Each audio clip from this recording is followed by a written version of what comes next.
देख दरवाजे पर कोई आया है। उसकी माँ ने कहा, बेटी हमारे दरवाजे पर इतनी रात में कौन आता है? हमें तो कोई अपने घर के अंदर दाखिल भी नहीं होने देता, हमें तो कोई घर के अंदर जाने भी नहीं देता, इतनी रात में कौन आता है?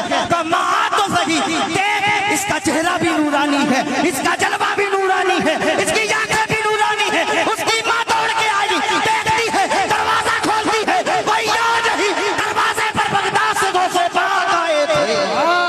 सुभान अल्लाह, सुभान अल्लाह। नारे तकबीर, नारे रिसालत, नारे गौसियत, मसलके आला हजरत मुफ्ती तहसीन जिलानी साहब क़िबला। नारे तकबीर। बहुत बढ़िया, बहुत शानदार, माशाअल्लाह, बहुत उम्दा।